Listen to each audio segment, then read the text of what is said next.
there, everyone. Welcome back to another episode of Thomas & Friends Home Media Reviews. We have hit our first milestone for this new season. We're halfway through, and we've come to our first full season review. If you didn't see the skit, there's going to be 2 full season reviews in this new batch of episodes.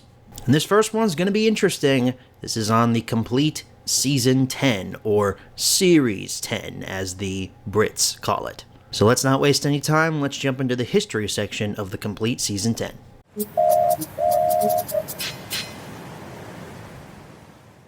So Season 10 first hit store shelves on May 17th, 2010.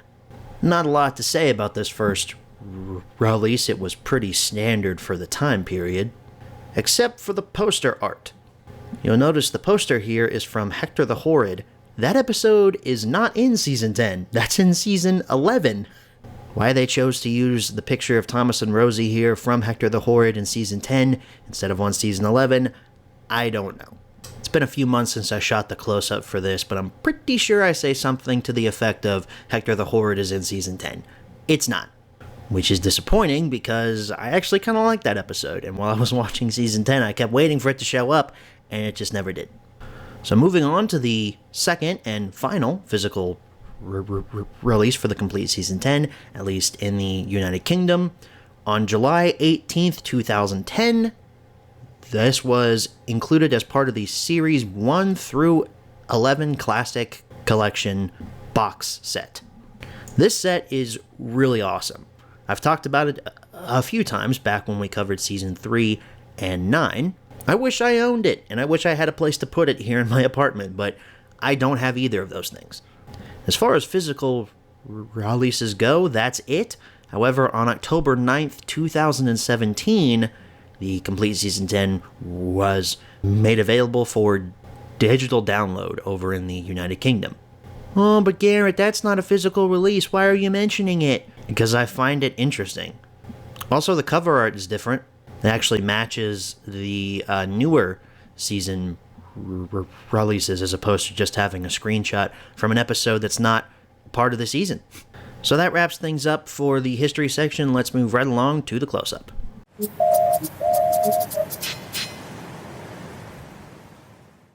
Alrighty, everyone. Here's your close-up look at the complete Series 10. Or Season 10. I don't know. I think I'm going to flip-flop between the two. It's so proper over in the United Kingdom. The complete Series 10. Meanwhile, over here in the US, I'm going to go watch Season 10. Up here at the top, we've got that classic collection banner making its triumphant return.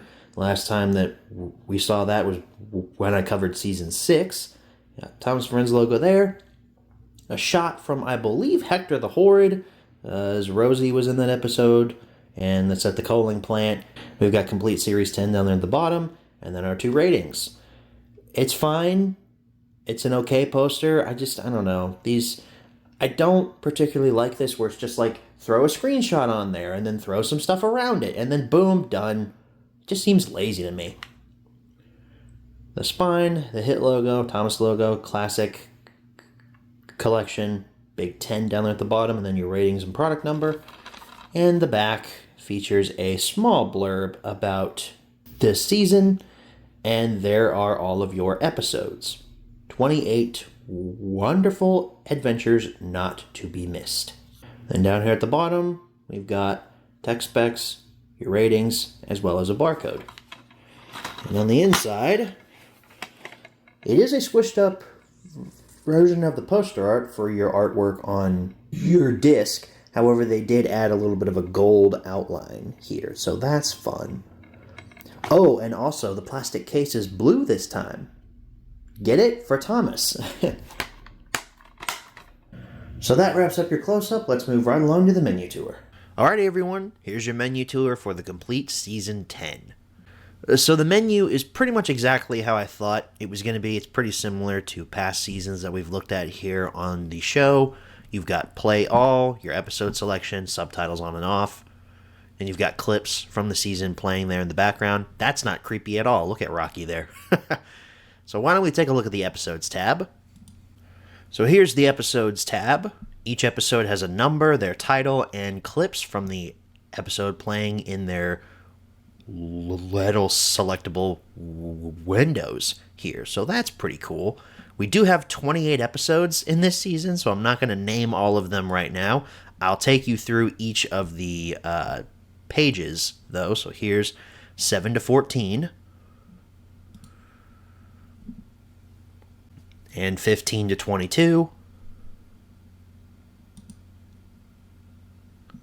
And finally, 23 to 28. And, of course, we can turn subtitles on and off from this menu. But as far as the menu tour itself goes, that's it. There's no bonus content here at all, so that wraps things up for the menu tour. Let's go ahead and head on back and answer the 5 main questions, as always. Alright, so we're back from the close-up. Now it's time to answer the 5 main questions, as always. Number 1, where can you pick this product up? Pretty much only online. There's a small chance you'll walk into a pawn shop or something and find it there, but it's very small. Number 2, is this product still being printed nowadays? Nope. Number 3, should you pick this product up? Alright, we have got 28 episodes to go through here. Bear with me as we go through this, because this is going to be probably one of the longest HMRs I've ever done. I have a little note. I have a brief section of notes for each of these episodes. I will go ahead and say this here, though, before I move into the recommendation side of things. Season 10 is nearly 5 hours long. It took me nearly 5 days to watch this entire thing. I was not going to sit down for 5 hours and watch this in an entire sitting. I watched it over a period of about a week. That's why I'm grateful that the Memorial Day holiday was last week, because I don't think I could have watched Season 10 in 1 week and gotten this video done as quickly as I did. So, with that out of the way, we'll start with Thomas and the jet plane. This is Jeremy the jet plane's really only notable appearance in the show. Basic plot of Thomas saw something cool and is now jealous because he's mentally 3 years old. I do love how Thomas's entire schedule gets blown up just because, oh, the children's picnic will be ruined. Oh no, not the children, anything but them. Like I said, I tried to keep my notes as small as possible for each of these episodes so I could move through as quick as possible. Moving along to A Smooth Ride. Sir Handel is known to be one of the smoothest rides on Sodor. Maybe now, but he didn't seem too smooth back in Season 4. He was pretty rough, actually. He got his ass knocked off the track because he was so mad. It is pretty cool, though, to see Sir Handel back after so long, even if his character is murdered like everyone else in this era. I'm not entirely sure what would cause Sir Handel's problem with Hills. Is it like an anxiety thing? That would actually be kind of cool if they went that route. Not offensively bad, just kind of bland. Follow That Flower. Large-scale Thomas's angry face is just really unsettling. It's a nice effort to recreate the original face, and I applaud that effort. It just doesn't translate well on screen. Large-scale James's proportions also look really off to me. His wheels look too small, and his running board dwarfs over them. Third episode, where basically nothing of interest happens. Thomas makes a stupid mistake and screws up 3 times. I do kind of think it's funny how the Scarloey engines are only mentioned, and not one of them appears in the episode beyond just cameos. You didn't have to use these weirdly proportioned large-scale engines for Thomas and James. Oh, but we wanted it to take place at the wharf. Well, you could have changed the location. The next episode is Percy and the Fun Fair. This episode sounded familiar. I think I've seen it before, I just don't remember what release it was included on. Someone in the comments will definitely tell me. That was pretty savage of Sir Topham Hatt to give everyone their fun jobs and then basically tell Percy, "Hey Percy, you stink. You're going to the coaling plant." Which then, of course, leads to the absolute stupid choice of Percy just leaving his coal trucks on the main line. What the hell? I cannot tell you how much I hate the characterization of everyone in this era. They're all dumbed down and make the stupidest mistakes, intentionally, I may add. Percy in the classic era would never leave a full train on the main line where an accident could occur. And nor would he go off chasing the engines asking if they need help with their jobs. He would be focusing on what he needed to get done.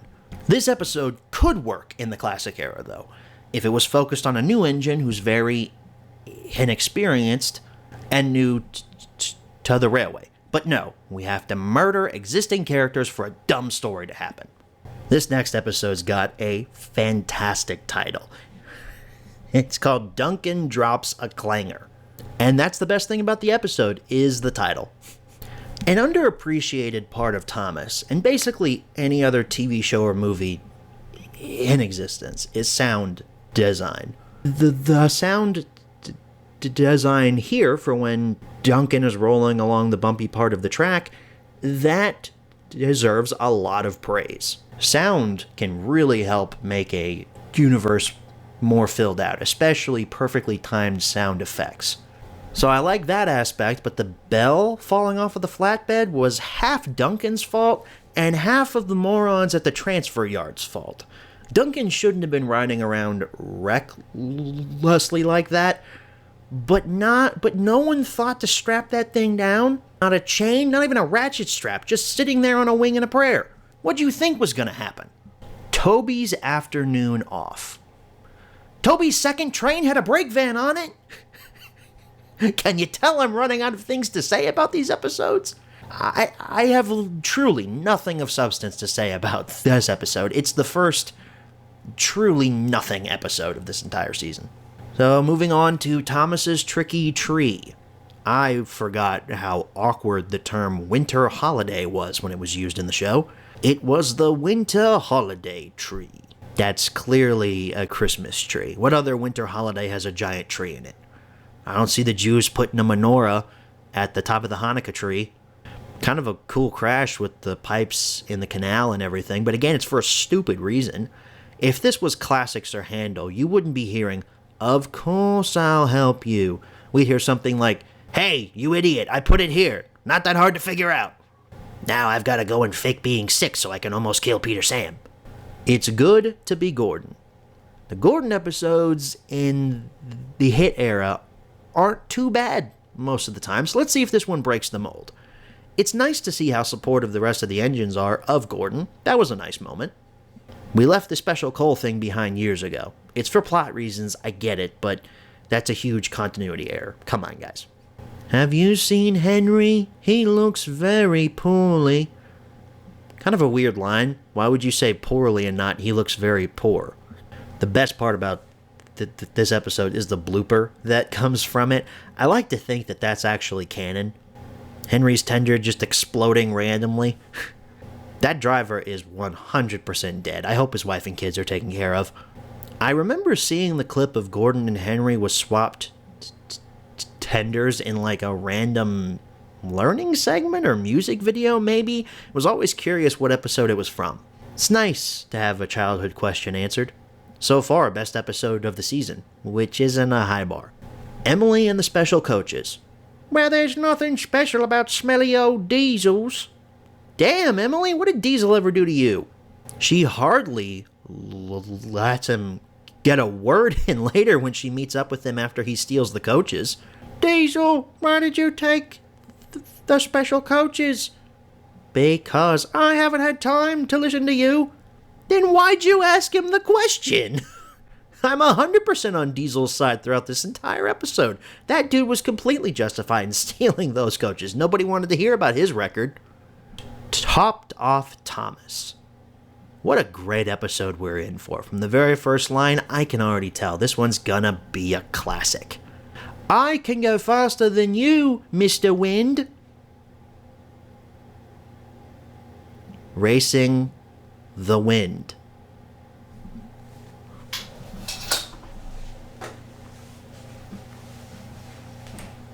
He's racing the wind! At least that gets dropped when Thomas meets up with Spencer. But there is no logical way that Thomas could ever win against Spencer. My hat has blown away. I cannot go without my hat. I like the picture Topham Hatt has like a hall of hats, like Tony Stark has a hall of armor. Hundreds upon hundreds of hats for him to choose from, for situations exactly like this. Instead of that, we get Thomas chasing the one hat that Topham owns. What if the hat gets lost beyond the railroad tracks? Sodor isn't just railways, there's tons of roads where the engines can't go. Also, this is extremely dangerous. Fearless Freddy. I really like Angela's voice for Freddy. It's subtle, but old, like Freddy is supposed to be. We've already talked about character assassination in this video, but Rheneas and Skarloey's characters are taken behind the barn and shot. I kind of like the idea that Freddy is dealing with not being as fast and full of puff as he used to be. Freddy, just as a character, is ripe with potential, and one of the better new characters in the hit era. Doesn't excuse the fact that everyone else in this episode is dumb as a stump. So the next episode I have kind of a weird memory with. It's called Sticky Toffee Thomas. This was the first episode that I found online with the UK dub. I don't remember the year specifically, but it was before I started my YouTube channel. I was browsing Thomas episodes, trying to find ones I'd never seen, and I found this one. Well, for one thing, I was shocked that there were Thomas episodes I hadn't seen. When I was a kid, I thought I was the absolute expert in everything Thomas related, as I'm sure a lot of you did as well. And I had no idea what UK meant. Sure, I knew England and Britain, but I had never heard the term United Kingdom before in my life. And being from Louisville, Kentucky, I see the letters UK, and I automatically think the Kentucky Wildcats, and I just absolutely just melt into a puddle of disgust. You ever been to Lexington, Kentucky? You know everybody down there says, "Go Cats." Thomas must have been going pretty fast to snap Toby's axle, or maybe it's just because Toby is old. Does Topham just roam around the island looking for trouble immediately when Thomas hits Toby? Soon the fat controller arrived. Does this guy not have anyone underneath him in the chain of command that can handle this? The next episode, Big Strong Henry, I have no thoughts on. I don't remember anything that happened in it besides the crash. There isn't anything significant that happens. So let's move on to Seeing the Sights. Gordon, I hate to tell you this, but no engine could show anyone all of the sights of Sodor in one day. Despite what the TV series would have you think, Sodor is pretty large, and there are parts of the island you probably couldn't get to in one swoop. And hey, Birdie, instead of just honking your horn, you could, I don't know, use your words. He's perfectly capable of saying things when he says, "Silly tank engine," later on. "I will have to chase after you." Oh boy, I love when characters state what they're going to do. It's my favorite thing. But who cares, because Cyril the Fogman cameo, he gets left behind at the Scottish castle. I asked the question in the description of the Fogman HMR, do you think Cyril is still alive? Now we know he at least lived until season 10. Thomas and the Shooting Star. You all have no idea how tired I am of hearing generic platitudes about how great or nice or beautiful or wonderful or just absolutely fucking majestic the island of Sodor is. This episode has a terrible story, but I did enjoy some of the visuals. Thomas at night has always been very interesting to me. Seeing Hidmouth sheds with no lights on, some of the valley sets, and Henry's forest, I really liked all that. Which way now?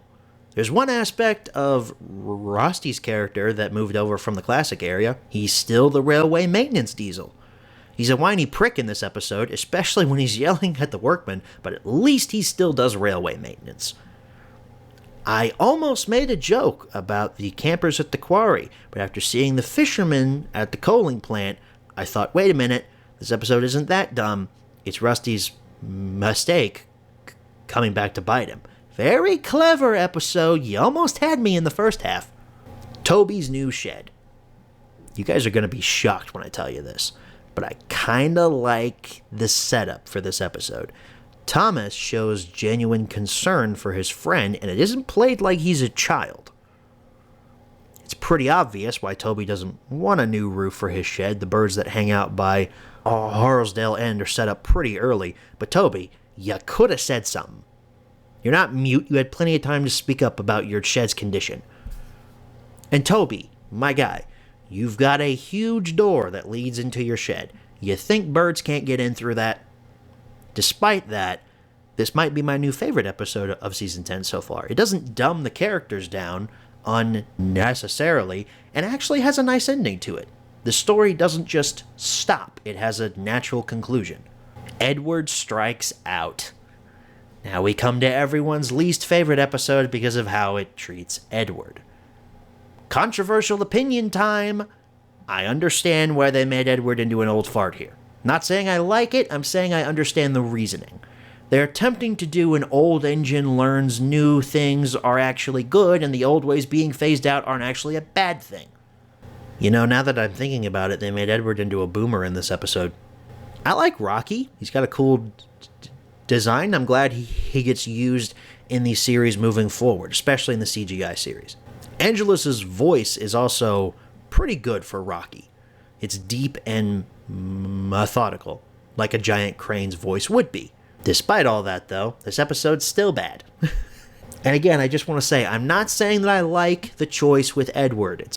It's established in the classic series that yes, Edward is old, but he would never turn into this borderline racist figure. He's not like your old crusty uncle that's still flying the rebel flag in his garage. Thomas's frosty friend. This one I remember from one of the past HMRs on a Christmas release. Actually, apparently I've talked about it twice because it was included on Carnival Capers and Holiday Express. My opinion on it hasn't changed. It's still a bad episode and extremely stupid. Biggest thing that I remember about it, though, is the reaction video that Skarloey Railway 01 and Master MPS 2002 made on this episode. That's the best thing about this episode's existence. Wharf and Peace. Another episode I remember seeing somewhere, but I couldn't tell you where. Engines and Escapades, maybe? I don't need to mention how wrong Skarloey's character is here, but I will. At least his crash with the trucks was kind of cool. That bridge that Rusty is scared of crossing, though, I get it, man. That thing looks old and hanging on by a thread. That puddle where Skarloey meets Duncan, that track should be closed. Giant puddles like that are really dangerous for machines. Good on Skarloey, though, for taking that hit from the falling logs. That was a true friend move right there. If it was me, but nice knowing you, Rheneas. Thomas and the Colors. Most notable thing about this episode is it's where the wooden railway toy James with Team Colors comes from. It was also kind of funny to see Thomas try and convince James to let him pull the train. That's about it. Missing trucks.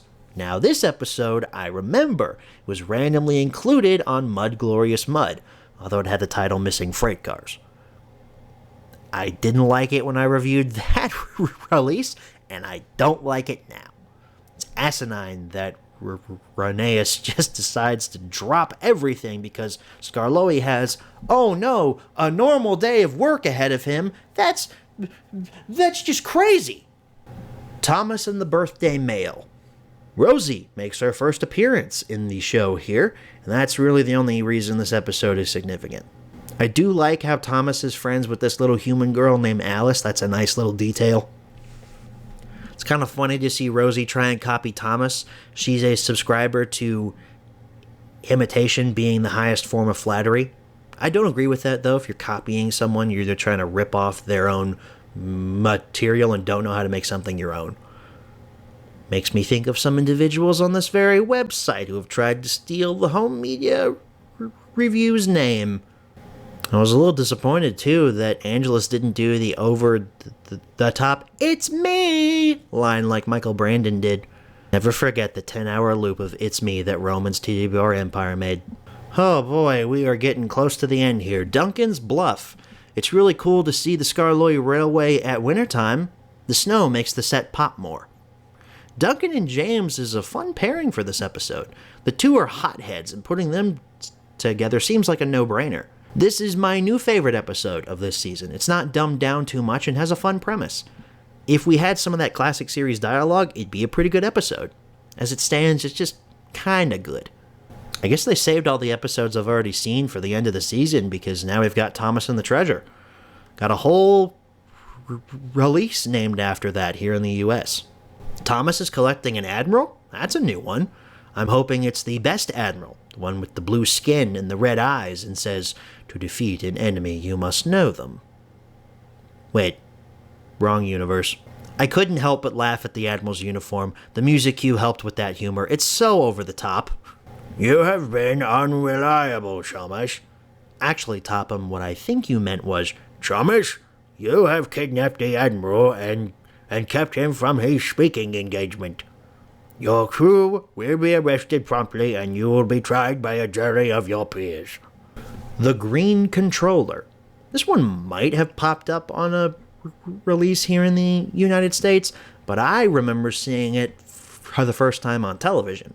When I was a kid, my aunt and uncle lived up in Dayton, Ohio, so we'd make a weekend out of it to go up and see them every now and then. And they had PBS Kids Sprout. Weird thing, but apparently you had to have an upgraded cable package to get Sprout, but not regular PBS, because obviously that's publicly broadcasted stuff. There's no cable package needed for that. But I remember watching this episode early in the morning on their couch while everyone ate breakfast in the kitchen. Classic introvert move by me. Now, what else? Oh, right, the actual episode. It's fine. Another wooden railway model origin here. This is where the Busy Bee James makes his first appearance. Shout out to Andrew and Tyler. I hope you're still enjoying that Busy Bee James, Andrew. James, the second best. Topham is so done with James's shit early in this episode. James tries one thing and Topham's like, "Absolutely not, get out." I love it. Another pretty good episode from this season. I like the rivalry between James and Edward that exists only in James's mind. Of course, I have to acknowledge the crash. Oh, the irony, James. And we end things off with Thomas and Skarloey's big day out. Season 10 finishes with another good episode. It's kind of fun to see the small-scale Skarloey back, and I'm sure this episode was a logistical nightmare to film. Keeping the continuity between the large and small-scale props was probably not easy. Thomas being genuinely excited to show Skarloey around the main line was a pretty cool little thing too. Season 10 has some good episodes in it. Most of them come at the end, but the majority of this season is boring hogwash. Characters are taken out behind the barn and shot. Plots are boring and generic, and almost every episode feels like a clone of the previous. A few gems at the end do not redeem an entire season of trash. No, I don't recommend Season 10. Number 4, where should you pick this product up? Well, same answers as number 1. And number 5, what price should you pay? Well, for the standard version of Season 10, the one that doesn't come in the big box set, I would say about 10 to 15 for that. Because it's a season, and eBay sellers are going to be like, "Oh, look, it's a whole season. We need to charge more for this because there's more content on it." The box set, though, that thing's pretty uncommon, especially if you're able to find it in the giant box that it came in. I would probably go so far, I'd go as high as maybe $60, $65, hell, maybe even $70 for that. Triple digits, though, is a bit much, though. You're kind of pushing it when you get past the $70 range. So that, folks, wraps things up for the complete Season 10 HMR. I am sorry for the length of this video. It's probably very long. The recording session right now is moving dangerously close to the 40-minute mark. Hey, I had 28 episodes to go through. What do you expect? Next week, though, thankfully, is not a full season. It is the start of a little mini retrospective series within this new season of Thomas HMR. I've got 3 releases from the treat size line of UK exclusive DVDs, and over the next 3 weeks we're going to be taking a look at each one. First one up is A Close Shave, and that'll be covered next week. I want to thank you guys so very much for watching. I will see you all then. Good night, everybody.